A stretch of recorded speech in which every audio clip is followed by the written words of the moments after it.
Adenium ပင်မာယာလေးပါရှင်အဖူးတွေဝေဝေစာစာနဲ့ကိုပွင့်လာနေတာဖြစ်ပါတယ်ရှင်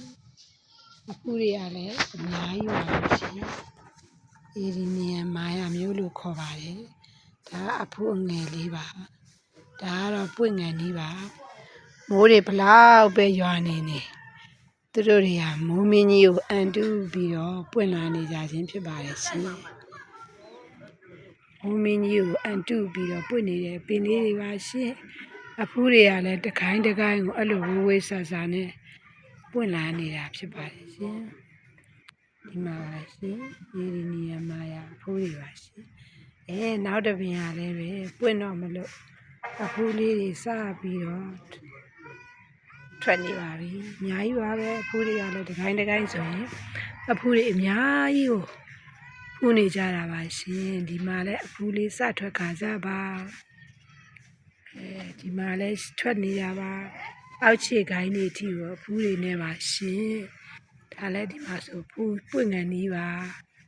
ဒီမှာလည်းအဖူးလေးတွေဆက်ပြီးတော့ပွင့်နေတာပွင့်ဖို့အတွက်ဖူးလေးတွေဖူးနေရပါရှင်ဒါကကြတာနားတစ်ခိုင်းမှာAdeniumမာယာမျိုးလို့ခေါ်ပါတယ်ရှင်အရန်ပွင့်တဲ့အပင်လေးပါအရန်ကိုအများကြီးပေါ့နော်သူကခဏခဏပွင့်တဲ့အပင်လေးပါဒါကတော့နောက်တစ်ပင်ပါရှင်ဒီမှာဆိုရင်လည်းအဖူးတွေလိုင်းနေပါပြီမိုးမင်းကြီးကလည်းမိုးကလည်းရက်ဆက်ရွာနေတော့လည်းပဲဒီမိုးကိုအန်တူးပြီးတော့ပွင့်ဖို့သူတို့အာယူနေကြတာပါ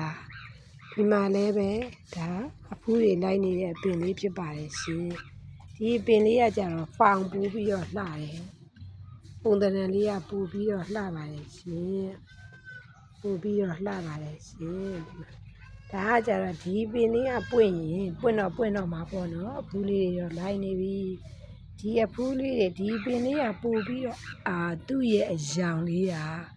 ပူပြီးတော့ soft ဖြစ်တယ်လို့ပြောရမှာပေါ့နော်ရမ်းချစ်ဖို့ကောင်းတဲ့ပင်စီလေးကလည်းကြည့်ပါခါးလေးထောက်ပြီးတော့ထိုင်းနေတာကြားနေ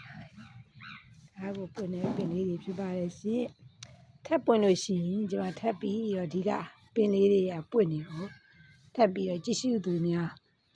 အားရပါကြည့်ရှုလို့ရအောင်ထပ်မှန်ပြီးတော့ကျွန်တော်ဒါလေးတွေကိုရိုက်ကူးပြသပေးမှာဖြစ်ပါတယ်ရှင်အမြဲတမ်းချစ်ဖို့ကောင်းတဲ့ပင်လေးတွေပါရေကိုလည်းတားကြီးလောင်းစရာမလိုဘူးရေအများကြီးကြိုက်တဲ့ပင်လည်းမဟုတ်